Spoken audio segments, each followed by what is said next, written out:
Welcome to the Dani Starr Show. I'm your host, Dani Starr. My guest today is Joan Manning, who is an artist, a creative artist, and a very interesting person. Welcome, Joan. Thank you, Dani. I'm glad to be here. Thank you. When we first met, I didn't really know how, what. I've heard a lot about you. We have some mutual friends, so it was really interesting to meet you. How did you get into your art to begin with? Actually, I was attending a class in psychology and walked by an art class, and some friends of mine were in there and detoured me, and I've been in there ever since. So from psychology you then developed into the art of painting? Yes, and then I got interested in the aspects of painting as a healing art form, and began studying Indian sand paintings and Zen paintings and different art forms that in the past had been used for this purpose, to find out how to develop a contemporary modern way to do this with paintings and work with people now to help them in their transition. Now the painting behind me with the lady sitting, yes. Can you elaborate? Who is that? That's the beautiful writer and painter Françoise Gillot, who also was more or less my mentor and teacher. She and her husband, Dr. Jonas Salk, were the ones that first opened my mind to some of these ideas that I've been working with. Can you elaborate a little bit on the picture? What do you see in it? What is the expression that you try to get to? Well, in the first place, I took several things that François said that it was not possible to do, and decided to create a painting and do all these things and make them work and break a lot of rules. And then I got into the healing aspects of the work. Yes. And Françoise is a visionary, and she has so many ideas that I saw her with a hat on, and like the hat is red, and those are all of her ideas, and she is having to hang on to her hat in all of her ideas. When you said you broke, sorry, when you said you broke all of the rules, what did you mean by breaking the rules? Well, this basically deals with painting. Françoise had said, whenever I see a table up in the front of a painting, or I see a person sitting directly in front of the painting, and he or she is cut off, or I see a door right up in the front of a painting, I know immediately it's a terrible painting. So I decided to use all those parts and put her in it and create a masterpiece, and this has been termed as a 20th century masterpiece. Now the choice of colors that have does it. Yes. What is the expression of color there? Yes, I saw the purple, which is I mixed myself because I envisioned a cloak around her to assist her in grounding herself, and also a lot of it has to do with the protective aspects that I Yes. felt that Françoise needed in her life, because she's very much in the public, and she has a shy nature but plays a very extroverted role in society. And so I felt that I was assisting her in giving her this protection. Yes. And it really assisted her a lot. A lot of changes occurred, and the door behind her is dark, the void, meaning that she was going into new areas, Yes. and she did immediately after that. And the other colors, the pink was to generate love for her, and her arm I set in a triangle. Yes. To give her a lot of energy, because the triangle does generate that.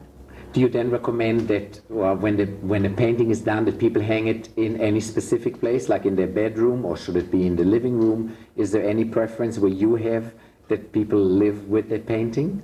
No, but I find that most people like to put it in their bedroom.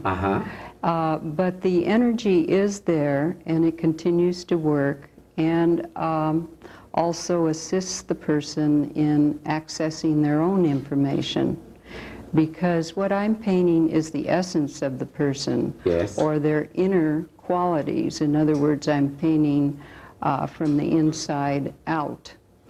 And so this allows them to see an aspect of themselves Yes. that the physical world, or let's say a mirror, does not allow them to see, because a person themselves is the only one that never really gets to see themselves. So then when people look at the painting, they can also interpret what they see.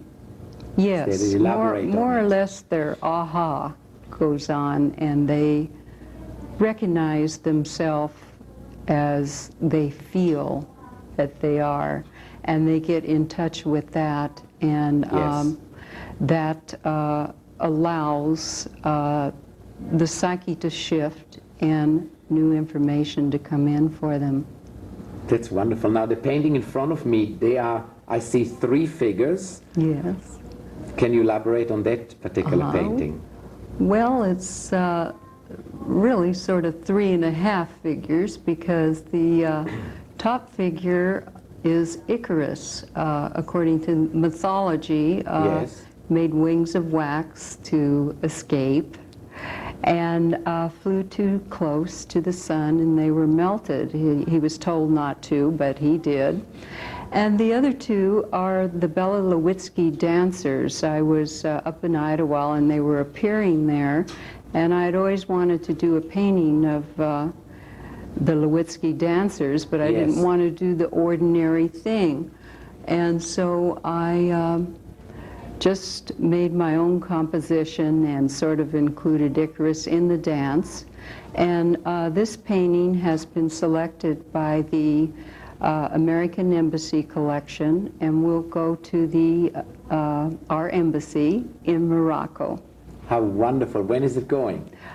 It should be next week. They're coming to create it and another work of mine that they have selected, so I'm real pleased about that. Well, you should be. So what do you have any thoughts about what will this do for the energy in the embassy where it's going to hang? Is it going to, how will it support? I feel that it's a very, the composition is very unique on this piece of work, and the colors are quite different. They have been mixed and selected, and I just feel that it has a healing effect, and also the 2 people in the foreground have created a circle. Yes. Which has a feeling of wholeness and completion. And there are certain archetypes and symbols that are universal. Yes. And of course, as in Francois, there are triangles and squares and circles. And I'm very interested in the universal shapes, in recreating them. And they will, the painting will do the work. They will get their own information from that. Do you mix your own colors? Yes, I do. How do you do that? Well, for one thing, I was fortunate enough to study with Francois, and she told me some of Picasso's formulas. And then I studied the masters. And normally I do not use black. I mix black with 3 colors, which black, one of the 3 is not black. or with two. Picasso used two. And he used ultramarine blue and alizarin crimson to make his black. When you're getting ready to paint, do you decide beforehand what are the colors that you're going to use? Or? No, I don't. As I'm working, the information comes into me. I have no idea how I am going to place a person, if it is a person that I'm working with, in the painting. And if it's another healing painting, I have no idea what the subject matter is going to be. I move all over the canvas and I watch it very closely, yes. And I let it tell me what it needs. And I use a tape recorder, and if I'm working with a person, I receive information on their process. I'm interested in process and assisting them in their transition and creating balance and harmony and putting some sanity in their life. And so I just watch very closely. It's the hardest thing to do is to work with the portraits, because there is no play. It's like doing surgery. You know, you just have to stay right with the patient. And sometimes I work straight through for 18 hours. And then when I'm pretty clear that I have it, I might stop for a day and then complete it in the next session. Now, when you decided that you wanted to do a portrait of me, it was very interesting for me, because nobody has ever done a portrait of me, and nobody has ever interviewed me to get ready to do a portrait. So we talked, I guess, for about an hour or two, and you asked me many questions about my life and who I am, and I noticed you watched me very carefully. Yeah. You then took about 3 or 4 Polaroid shots of me, and what happened now, that's all I know. You then went and you said, well, I have to go now, and you went to your studio. What happened then with the information that you got from me and the Polaroid shots? Well, I put the Polaroid shots in the studio, and I didn't start on the painting for 3 or 4 days, and in the interim, I was already receiving information on you. When I would get very quiet, I channel information from the universe, and when I'm working with someone, I touch him with their energy. I don't have to look at the pictures. I very often don't use the clothing that they're wearing, and almost never any of the poses. I don't have to see their face clearly at all. And I just get in touch with their energy, and then I learn about their process. It comes in, and most of it, painting is like a meditation. And for me, it is a tool to access information. And that's why it works for someone else like yourself to access information. As time goes on, you still will be accessing information from this piece of work. And so it comes in, and I turn on my tape recorder as it comes in, and then turn it off when it's time to turn it off. And just keep painting the whole time, and then when it comes time to put in colors, I'm also given the colors, and I'm given the reason why that particular color is necessary for that person. And then you elaborate. And I see it in my mind's eye. I see the color. Some of them I have to mix, and most of them I mix. So then you worked in your studio, and this is, it looks very familiar. So this is me. Yes, this is you. And the key, I see a key. Yes. So it's a golden key. It seems to kind of be, first of all, I love the color. Is it a green, or it's what color? it's a new age color, and it could be called a blue-green. A blue-green. That probably would be the closest approximate color that one might want to call it. It's a very strong color. I like it a lot. Now the key, what does the key here mean? Well, for yourself, Dani, the key to your success and inner knowledge is through your heart. And often this makes you feel very vulnerable to be coming from that area. And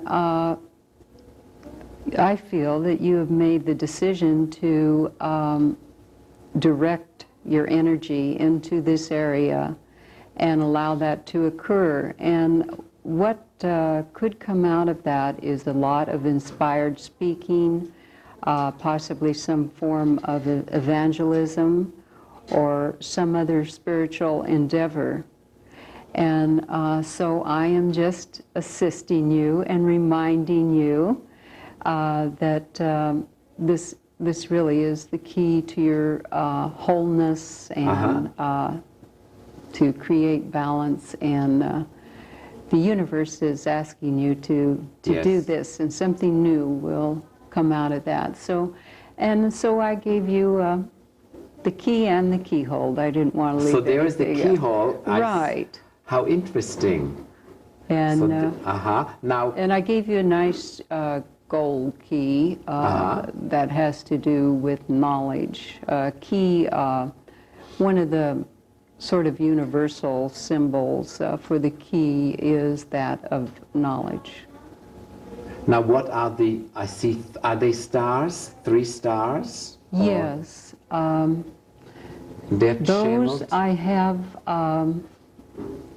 put up there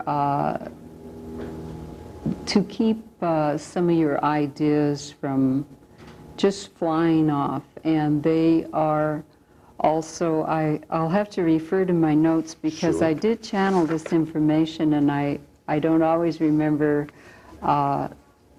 the exact story, because as soon as I'm through, I release it, because that it's there and it's doing its work, and it's time to get on to what I'm doing next. Of course. And the green portion there in your hair is to nurture your heart and spiritual nature. Yes. Out of which your future, which are the stars, Okay. are growing. So the stars are the future. Right. And you have 3 stars, and that denotes creativity. Your future, of course, as you probably already know, I don't know much about your background, but it is enormously creative. And anytime you stay with that, the creative process, Yes. and come from the heart. And the other part that I found out about you is that you must let that child out to play. Appearingly, you do, but for you, there is, some rigidity. You're real hard, intense man, which is wonderful. But sometimes you can be just a little too intense, and to have this creativity, which the child is that creativity, and really play and come from the heart. And I think so be a 6-7-year-old and be silly and run around and play child, or? No, that childlike quality, that means the openness. Openness. Openness and creativity. And it's called play work. Okay, can you elaborate some more about the other colors? This color back here, I could see, and I gave you that for grounding. Are we talking about? This yellow here. Okay.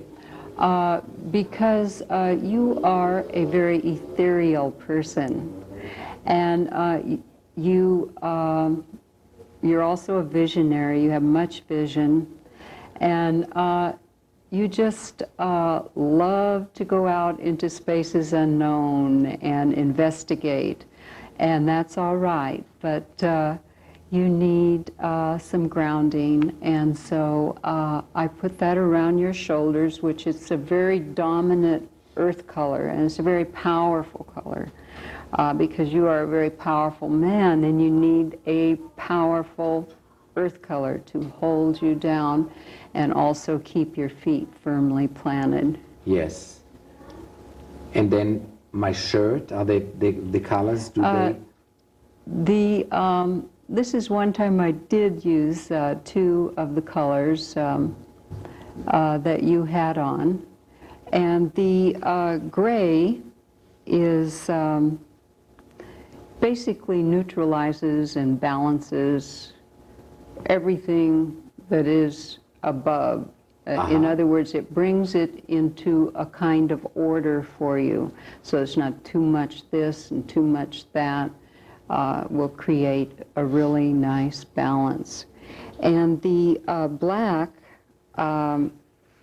has to do with receptivity and manifestation.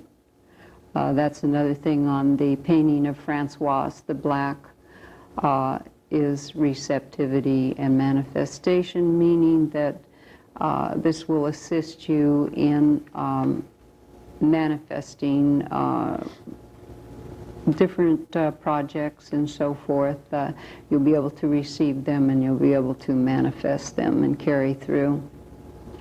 Very interesting. It's certainly an unusual way of painting. It's something I have not experienced before, and I find it fascinating. Now, the eyes, the one eye has, is it purple? It's Yes, purple is very important, violets and purple. I noticed that you wore that. It also is an excellent color for you to wear because that heals the psyche and opens it to new information. Because you receive, as a visionary, a lot of information, and it's like you could just become exhausted. And this will heal that and allow you to rest and keep you comfortable in what it is that you're doing. Now, it's these paintings, all three of them that we see here today, they look quite intense. I would think that it takes a lot of effort or a lot of work on your part. Yes. What do you do to balance that? Well, I did a lot of thinking about that when I was painting this painting of you. I want to do other healing paintings, but when as I say, when I do a portrait, it's like doing surgery, and I have to stick with the patient. Yes. I like to work on 4 or 5 paintings at one time, and I also like to work with people and create art for their home, art that empowers them, supports them in their transition, creates a sanity and balance and harmony for their home. And that energy also can support them in their lifestyle. Sure. What do you do for relaxation? That's what I'm working on. I just bought a home out in the country, and I plan on doing the whole thing with chickens and everything. You're going to be playing and having a farm. I want to play more. I'm a painter who does have the mental, the right and the left, as they say, pretty well in balance, and I'm working to move out of the head so much and play more, and there's really not, I mean, that's what we're here for, is to have joy in our life, and so I'm creating my own environment that supports me in accomplishing this. Are there any times of the year where you feel more creative than others? Is winter better for you versus summer? Are there seasons that affect you? Well, I probably, possibly this summer, but I wouldn't say necessarily. I find that people are moving around more in the summer, and that stimulates me, and people are just out and they're being more creative. They're vacationing, they're thinking more creatively during the summer, and this does affect me, and I get caught up in that. In your studies, you have concentrated on psychology, and you have also concentrated on the art of actual painting. Right. Is that so? I have always been interested in how the mind accesses information. And so I have been looking at that, and I am a licensed psychic.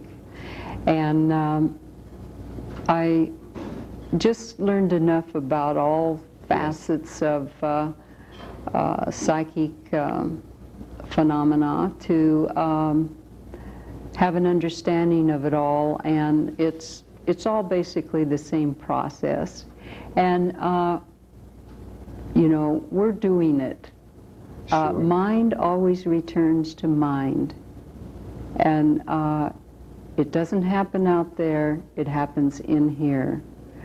And painting is a tool to assist someone in it happening within themselves, and for them to access their own answers. Where do you wish to be 20 years from now? 20 years from now? Well, just playing and painting and enjoying wonderful people like you, and I guess just hanging out on this planet and being happy. Do you choose the colors that you wear? Do they express any particular need that you have at any particular moment, or you just have colors that you like and you wear them when you do? I'm always curious, how does an artist handle yes, that? they do. I tend to have very similar colors and go through processes where they're all variations of the same color, and if I put on something else, I just feel sort of like I'm in shock or something, but I wear the colors. Your body knows what colors you need. Just ask Oh, interesting. it. If you are, you know, you feel that you should be wearing a certain color, it's because you need that color. It feeds you on a cellular level. Yes. And your body has the answer to that. And, you know, sometimes you just feel, I just have to wear that color. Well, you do have to wear it. That's very interesting. Colors in living quarters, is it the same? The colors should really reflect that person? Right. You don't want colors that jar you. You want colors that keep you in balance and in harmony with what you want to see happen in your house, and then also in your work. Because your home is where you get your energy to go out and do your work. Wonderful. Thank you, Joan. This has been really very exciting and most unusual. Thank you. Thank you for being on the Dani Starr Show. An artist and her life and the interpretation. I found it fascinating. I hope you enjoyed it too. Until we meet again, thank you.